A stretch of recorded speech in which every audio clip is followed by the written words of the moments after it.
Tapi Mas Roy, aku tanya itu mereka tuh akses ke Jokowi kan enggak?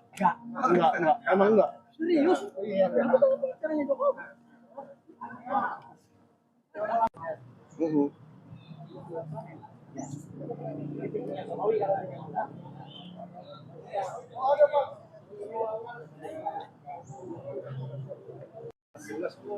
Jelas.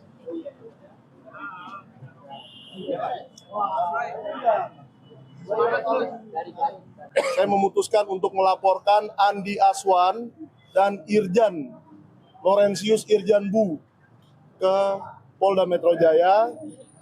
Soal pasalnya apa nanti kita akan lihat kepada penyidik di dalam ya, kepada pihak SPKT di dalam untuk memberikan saran-saran masukan dan kepada kuasa hukum saya serahkan.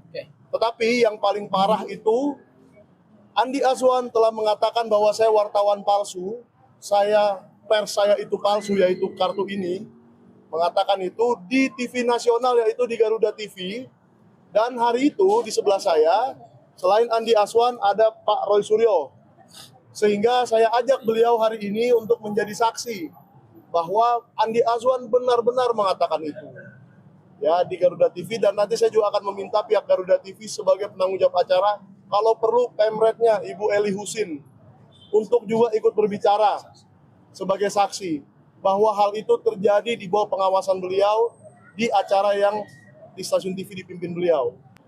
Di situ Irjan memanipulasi, kalau menurut saya ya, mempergunakan website resmi Dewan Pers, yaitu lembaga yang diakui oleh negara, dengan cara yang manipulatif, sehingga dia menarasikan nama saya tidak ada di Dewan Pers. Nah, dia sengaja menuliskan nama saya dengan salah dan menertawakan sehingga terciptalah narasi bahwa saya bukan wartawan. Perlu saya tegaskan bahwa langkah yang diambil oleh Mas Michael ini bukan balas dendam ya. Karena Bang Andi Azwan sudah melaporkan Bang Michael di Polres Jakarta Selatan. Jadi ini bukan dalam rangka balas dendam, tidak ya.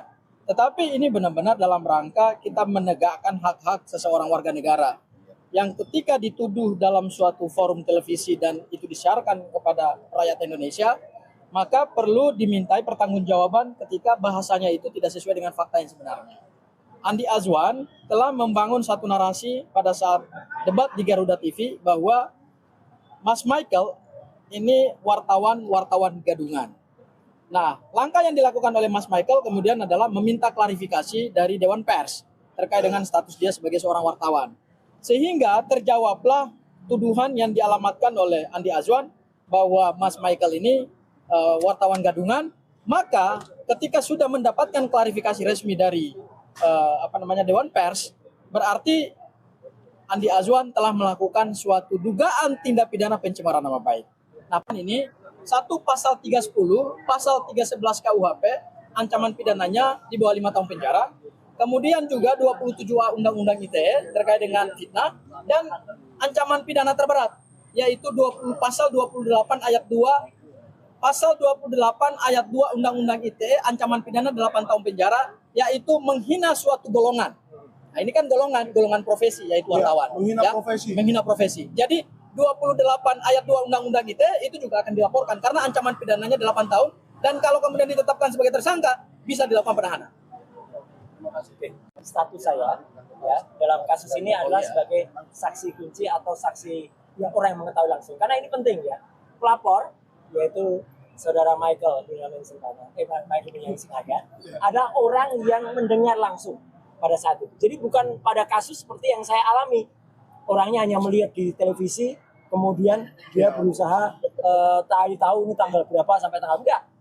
Saudara Michael dan saya mengalami sendiri peristiwa itu pada hari Rabu tanggal 8 Oktober 2025 di lantai 5 salah satu gedung pertokoan di Jakarta Pusat yang ada di gedung Sarinah ya di Jalan Tamrin ya. Itu peristiwanya kira-kira di atas pukul 7:30 ya, itu peristiwa terjadi. kualifikasi pelapor adalah jelas. Dia juga mengalami sendiri.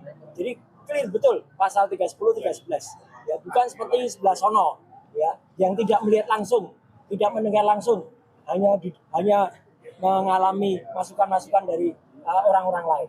Saudara Mike benar, dan saya selaku saksi, saya melihat dengan mata kepala sendiri, mendengar dengan telinga saya sendiri. Jadi clear betul, saya ada di situ. Dan ada 2 orang yang memang dilaporkan. Andi Azwan memang berada di situ. Tapi yang satu lagi yang namanya Irjan, siapa tadi? Laurentius Irjan Buung. Ya, itu adalah membuat tayangan di podcastnya, namanya Mo1 TV. Itu yang bahasanya lebih kasar. Bahasanya biar itu makanya dikenakan Undang-Undang ITE. Ya, karena dia mengunggah dan kemudian menyebarluaskan. Ya, itu jelas. Pasal yang tadi disampaikan oleh Pak Gafur Haji adalah jelas betul ketika ada pasal yang dia menghina 27 dan 28. Itu clear banget ya gitu. Kalau yang 310 311 saya mendengar langsung, saya bisa menjadi saksi, dan nanti kalau untuk menilai tayangan yang ITE itu, tayangan podcast itu, nanti pasti ada ahli, ada ahli ITE, ada ahli bahasa dan lain sebagainya. Jadi jelas betul bahwa apa yang mereka lakukan itu sungguh-sungguh sebuah hal yang masuk pada pasal-pasal di dalam Kitab Undang-Undang Hukum Pidana kita dan juga masuk di dalam Undang-Undang Informasi dan Transaksi Elektronik. Saya support betul Mas Michael dengan Sinaga dan juga teman-teman lawyer yang membersamai.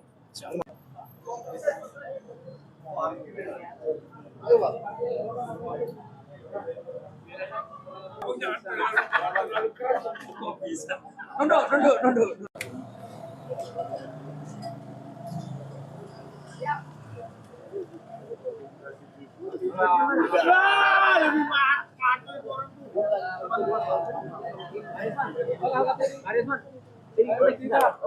Ya penting ya.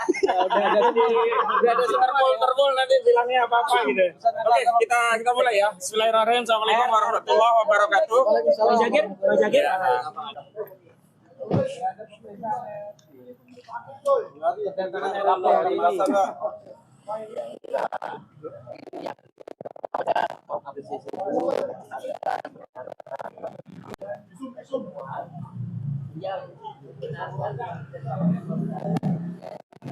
Saya, Dr. Rismon, tadi juga ada Dr. Tifa, kemudian bersama Pak Kosinudin selaku koordinator dari tim non-litigasi.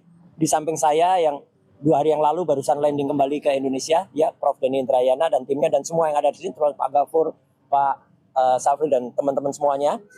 Kita bersama-sama seperti tadi yang disampaikan oleh Prof. Denny, kita melakukan kerjasama yang baik dengan Polda Metro Jaya. Artinya kerjasama itu apa? Kita kooperatif, ya kita menjalankan yang harus kami lakukan. Jadi dulunya seminggu itu 2 kali, tapi alhamdulillah sekarang sudah seminggu sekali.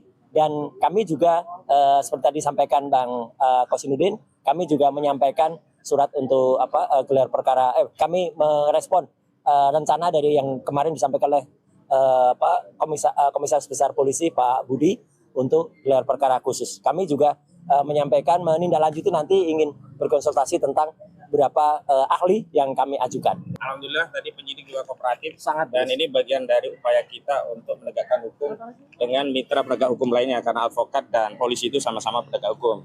Yang kedua, kami juga sudah sounding tentang ahli dan juga gelar perkara khusus mana dulu yang kemungkinan akan dilaksanakan.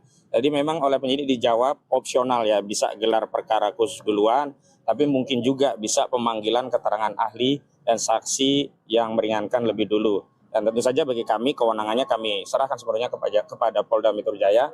Yang jelas kami siap untuk menindaklanjuti baik apakah itu gelar perkara khusus atau pemeriksaan ahli.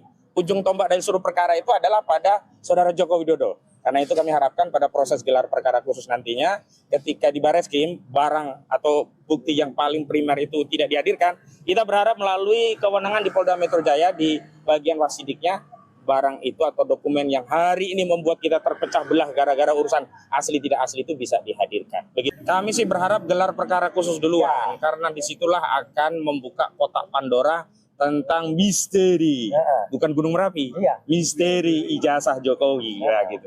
Karena kalau perdebatan itu bisa diakhiri dengan lebih cepat, kenapa sih kita menunda-nunda lama dan melelahkan melalui pengadilan? Lagi pula ketika narasi itu akan ditunjukkan ke pengadilan, Saudara Joko Widodo sudah digugat di 4 peradilan, tidak juga menunjukkan, artinya ada upaya untuk menghindari proses menunjukkan ijazah itu. Dan kami harap dengan kewenangannya justru penyidik bisa melakukan itu. Kenapa? Karena ijazah itu konon, ya sekali lagi konon kabarnya sudah disita oleh Polda Metro Jaya, sehingga tidak ada kesulitan bagi Polda Metro Jaya untuk menunjukkan ijazah itu. Kecuali Polda juga ikut menutup-nutupi kasus ini biar lebih lama, biar terhindar dari sanksi pidana. Karena orang kalau ketahuan memalsukan dokumen dan objeknya jelas itu palsu, dia kena pasal 263 KUHP ya. Dan problemnya bukan hanya itu, berarti dia telah menipu seluruh rakyat Indonesia begitu. Kan poin gelar perkara khususnya akan jadi penting nih Bang. Penting sekali. Nanti kalau ditolak oleh Polda bagaimana? Lagi-lagi ya, kalau kewenangan itu ada pada mereka. Bahwa permohonan dalam tanda kutip tuntutan kami, tentu kita berharap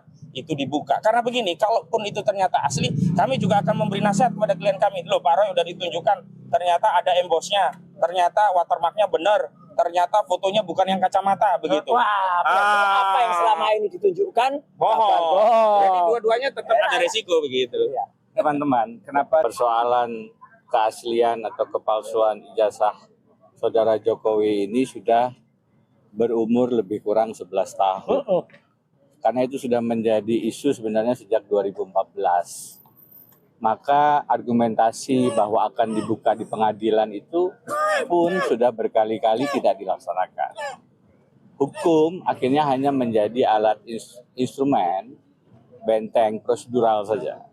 Kemarin di salah satu siaran televisi diberitakan ada 7 gugatan sebenarnya yang terkait dengan ijazah, dan 7-7-nya tidak bisa menghadirkan ijazah asli. Ada sidang di keterbukaan informasi publik, ada yang sudah masuk penjara. Jadi terlalu banyak korban untuk ditutupnya ijazah asli Pak Jokowi. Kalau kemudian dikatakan itu ada data pribadi, saya katakan data pribadi apa yang tidak diketahui publik di situ? Nama beliau, fakultas kehutanannya, Universitas Gajah Madanya, tahun lulusnya, data pribadi apa, sehingga kemudian UGM misalnya tidak bisa menunjukkan, jangankan ijazah aslinya, karena memang ada di saudara Jokowi, tapi salinannya pun tidak bisa, karena mengaku terkendala dengan data pribadi. Sebenarnya ijazah itu data pribadi apa yang tidak kita ketahui? Paling nomornya yang di pojok kanan atas itu, atau itu pun sebenarnya sudah kita tahu semua gitu. Jadi alangkah panjangnya habis waktu dan tenaga kita untuk mengurus satu hal yang sebenarnya simpel. Jadi gelar perkara itu pada dasarnya adalah upaya untuk mempercepat proses ini agar kita tidak kemudian menunggu sesuatu yang terlalu lama yang sudah dilakukan dalam beberapa gugatan pengadilan dan toh tidak dibuka. Saya khawatir itu akan berulang dan kami berusaha untuk mengakselerasi itu lewat meminta dibuka saja, salah satunya lewat gelar perkara khusus. Karena kami tersangka dan belum pernah dituduhkan melakukan penyamaran nama baik terkait dengan menyatakan ijazahnya palsu. Kemudian kami tidak pernah ditunjukkan aslinya, disitulah letak adanya proses yang unfair. Itulah indikasi kriminalisasinya. Mari sama-sama kita jaga proses ini independen, proses ini adil bagi tersangka, bagi semua, bagi rakyat untuk mengetahui. Dan karenanya digelar perkara khusus itu menjadi penting untuk menghadirkan satu-satunya yang sampai sekarang belum pernah kita lihat setelah 11 tahun sejak 2014, sejak pertama kali ini muncul ijazah asli saudara Jokowi.